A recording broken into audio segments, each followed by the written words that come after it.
दोस्तों आपको पता है कि इंडिया में मारवाड़ी और गुजरातियों की टोटल पॉपुलेशन सिर्फ 5% है, तो भी इस देश का 50% वेल्थ सिर्फ इन्हीं लोगों के पास है। आपको हर 5 में से 3 बिजनेसमैन गुजराती या मारवाड़ी ही मिलेंगे। चलो अगर अभी इंडिया को साइड भी कर दे तो ये लोग दूसरे देशों में भी इसी तरह से बिजनेस कर रहे हैं। जिस भी देश में जाते हैं वहां पे इतने अमीर हो जाते हैं कि गवर्नमेंट को चिंता सताने लगती है। अगर अमेरिका में देखें तो वहां पे पटेल कम्युनिटी के लोग सिर्फ और सिर्फ 1% है, लेकिन यूएस के 50% होटल्स के मालिक है। अब ऐसे में सवाल ये उठता है कि गुजरातियों के पास ऐसे कौन से बिजनेस सीक्रेट्स है, ऐसे कौन से राज है कि ये लोग इंडिया में ही नहीं बल्कि विदेशों में भी जाके राज कर रहे हैं। तो इन सारे सवालों का जवाब हम जानेंगे मोनीश पोबराई जी की बुक धंधो इन्वेस्टर से, जिसमें आपको बारीकी से बताया गया कि किस तरह से गुजराती लोग सोचते हैं और क्या उनके सीक्रेट्स है। अब दोस्तों समय में थोड़ा पीछे जाए तो पता चलता है कि 1972 से पहले पटेल बिरादरी के लोग ईस्ट अफ्रीका में एक युगांडा शहर में काम किया करते थे और धीरे धीरे वो वहां के बड़े बिजनेसमैन बन गए, जिसे देखकर युगांडा के डिक्टेटर को ये चिंता सताने लगी कि ये इनके देश का पैसा लेके बाहर जा रहे हैं। और ऐसे में उस डिक्टेटर ने पटेल्स को युगांडा में बिजनेस करने से मना कर दिया और उनकी सारी प्रॉपर्टी को हड़प के उन्हें देश से बाहर निकाल दिया। और ऐसा होने पे कई लोग वापस इंडिया आ गए और वही कई लोग जो है सेटल होने के लिए अमेरिका चले गए। अब जो पटेल्स अमेरिका गए थे उनकी इंग्लिश तो टूटी फूटी थी, उनकी इंग्लिश इतनी अच्छी थी नहीं, तो ऐसे में उनको व्हाइट कॉलर जॉब तो मिलने से रही। उसी दौरान वहां के पटेलों ने देखा कि अमेरिका का अरब देशों से कुछ मतभेद चल रहा है, जिसकी वजह से अमेरिका में ऑयल प्राइसेस काफी ज्यादा बढ़ गए थे और लोगों ने ट्रेवलिंग करना काफी कम कर दिया था। और ऐसे में सबसे ज्यादा इंपैक्ट पड़ा यूएस की मोटर्स पर। अब जिन्हें नहीं पता मोटर्स क्या होती तो उन्हें मैं बता दूं, हाईवे पे जो होटल्स रहती है उसे यूएस में मोटर्स कहा जाता है और बेसिकली ये मोटर्स 10 से 20 कमरों के होते हैं। अब जैसे कि मैंने पहले कहा था कि ऑयल प्राइसेस में बहुत ज्यादा हाइक आ गया था और लोगों ने ट्रेवल करना कम कर दिया था, तो ऐसे में सबसे ज्यादा इंपैक्ट पड़ा इन मोटर्स पे और मोटर्स का बिजनेस कम हो गया। लोग मोटर्स में ठहरना कम कर दिए और मोटर्स के ओनर्स का दिवालिया निकल गया। दिवालिया होने के बाद इन पर बैंक्स का कब्जा हो गया और वो बहुत ही कम प्राइस पर इसकी ऑक्शनिंग करने लगे। और इसमें भी अच्छी बात ये थी कि जो लोग इस मोटर्स को खरीदना चाहते थे बैंक की तरफ से उन्हें 90% का लोन दिया जा रहा था। और दूसरी जगह जो पटेल्स अभी अभी अमेरिका में आए हुए थे अपने पूरी फैमिली के साथ, उन्हें घर चाहिए था अपने फैमिली को रखने के लिए। और साथ ही साथ जब अरब कंट्रीज के साथ ये कॉन्फ्लिक्ट कम होगा, जब ऑयल प्राइसेस अगेन कम हो जाएंगे तो फिर से मोटर्स के बिजनेस को हाइक मिलेगा। तो ऐसे में क्यों ना इन बिजनेस में इन्वेस्ट किया जाए। तो अब ऐसे में जरूरत थी उन्हें वो 10% पैसे जमा करने की, बाकी के 90% तो बैंक उन्हें लोन दे ही रहा था। तो दूसरी तरफ यहाँ पे पटेल्स ने बहुत चालाकी से जब उन्हें युगांडा से निकाला जा रहा था तो उन्होंने उनकी सारी संपत्ति जितने पैसे थे उसे जो है गोल्ड में कन्वर्ट कर लिया था। चोरी छुपे जो सोना यूएस ले आए थे, फिर उन्होंने उन 10% का इंतजाम इस गोल्ड को बेचकर किया। तो इस तरह बहुत आसानी से इन्होंने इन मोटर्स को खरीद लिया और होटल खरीदने के बाद उन्होंने 2 से 3 रूम अपने फैमिली के लिए रखे, बाकी के रूम गेस्ट के लिए छोड़ दी। अब दोस्तों बेसिकली मोटर्स 10 से 20 कमरों के होते हैं और इसे मेंटेन करने के लिए 5 से 10 स्टाफ की जरूरत होती है। ऐसे में पटेल्स ने सोचा कि वो इतने सारे स्टाफ को रखकर करेंगे क्या। वैसे भी होटल चल नहीं रही थी तो इन लोगों का सैलरी देना भी बहुत ज्यादा मुश्किल हो रहा था, तो इसीलिए पटेल्स ने इन सारे स्टाफ को होटल से निकाल दिया और अपने ही घर के लोगों को उनकी जगह पर काम पे रख लिया। यानी कि अपने ही घर का कोई रिसेप्शनिस्ट बन गया, अपने ही घर का कोई लॉन्ड्री का काम कर रहा है तो अपने ही घर का कोई साफ सफाई का काम करने लगा। अब कुछ वक्त बाद धीरे धीरे जैसे ही सिचुएशन नॉर्मल हुई तो लोग वापस से ट्रैवलिंग स्टार्ट कर दिए और लोगों का मोटल्स में आना जाना चालू हो गया। अब क्योंकि पटेल्स की मोटल में घर के ही लोग काम कर रहे थे, चाहे रिसेप्शनिस्ट हो या फिर लॉन्ड्री हो या साफ सफाई, तो उनका मेंटेनेंस बहुत कम था क्योंकि उन्हें किसी को सैलरी नहीं देनी थी।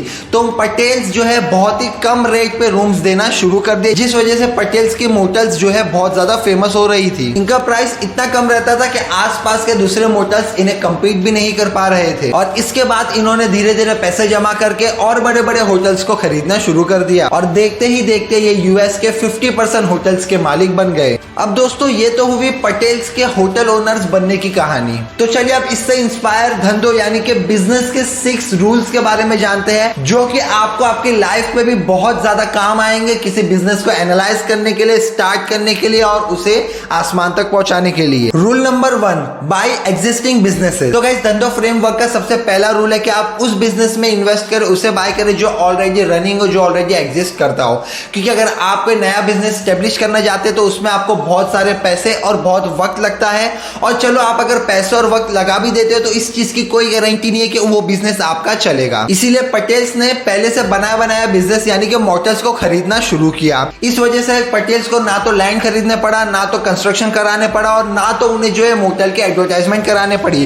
क्योंकि बहुत सारे ऑलरेडी रेगुलर कस्टमर्स थे जो मोटल्स में आते थे और मोटल्स कई सालों से उसी जगह पे था, तो ऑलरेडी कई सारे लोग मोटल्स को जानते थे। Rule number 2, invest in simple businesses.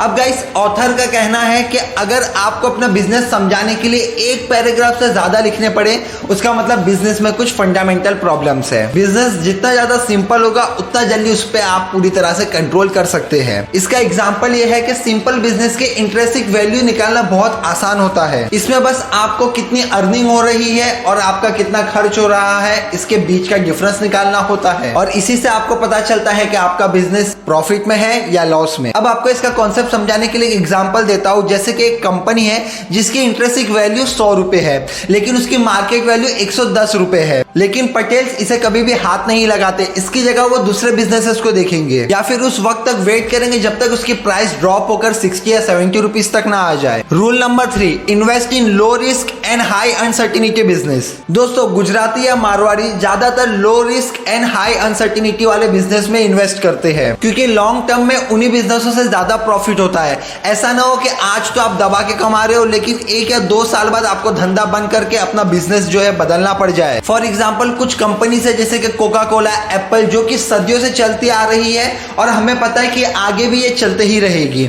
और वहीं दूसरी जगह कुछ ऐसी सॉफ्टवेयर टेक्नोलॉजी कंपनी है जिसका आज नामो निशान नहीं है, लेकिन कुछ वक्त पहले तक वो आसमान छू रही थी, जैसे कि ब्लैकबेरी, कोडक और इस तरह के और भी कई सारे कंपनीज है जिनका रेट ऑफ चेंज काफी हाई होने की वजह से आज इनका कोई अता पता ही नहीं है। Rule number 4, focus on arbitrage. दोस्तों, आर्बिट्राज का मतलब है किसी भी प्रोडक्ट को कम प्राइस में खरीद कर ज्यादा प्राइस में बेच देना। और शायद आप में से किसी को ही पता होगा कि आर्बिट्राज के बहुत सारे टाइप्स है, जिसमें से आज हम मेन 4 टाइप्स देखेंगे। तो इनमें पहला है आर्बिट्राज ऑफ टाइम। तो इसे एक एग्जांपल से समझते हैं। मान लो अगर आपने आज जो है 10 लाख रुपए की जो है ज्वेलरीज खरीद के रख ली और आप उसे 5 साल बाद बेच रहे हो तो आपको इस पे बहुत ज्यादा प्रॉफिट मिलेगा।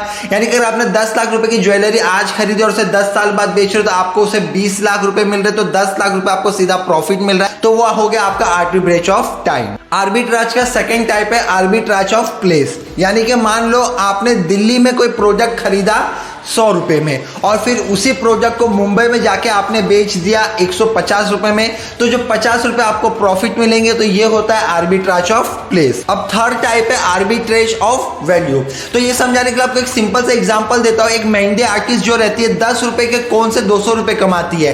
कोन तो 10 रुपए का ही रहता है, 10 रुपए का ही कोन यूज होता है हाथ में मेहंदी को डिजाइन करने के लिए, लेकिन उसकी जो वो वैल्यू है, जो वो आर्ट दिखाती है, उसके वो 200 रुपए चार्ज करती है। हालांकि उसका जो इन्वेस्ट है 10 ही रुपया होता है, बाकी 190 रुपया उसको टोटल प्रॉफिट होता है, लेकिन वो जो चार्ज है उसका वैल्यू का रहता है। तो ये होता है आर्बिट्रेज ऑफ वैल्यू। अब आर्बिट्राज का फोर्थ टाइप है धंधो आर्बिट्राज। इसके मुताबिक आपको कभी भी कोई भी एसेट तभी खरीदना चाहिए जब उसका प्राइस उसके एक्चुअल प्राइस से काफी लो हो, ताकि इसके लिए हमें कम से कम पे करना पड़े और जब ये इसकी नॉर्मल प्राइस में आ जाए तो हमें एक तगड़ा प्रॉफिट मिल जाए। जैसे कि ज्यादातर रियल एस्टेट एजेंट्स जब प्राइस लो होता है तो प्रॉपर्टी खरीद लेते हैं और जब प्राइस अगेन नॉर्मल होता है, मार्केट नॉर्मल होता है, तो उसे जो है नॉर्मल प्राइस पे बेचकर भी अच्छा प्रॉफिट कमा लेते हैं। अब बढ़ते हैं आगे रूल नंबर 5 पे।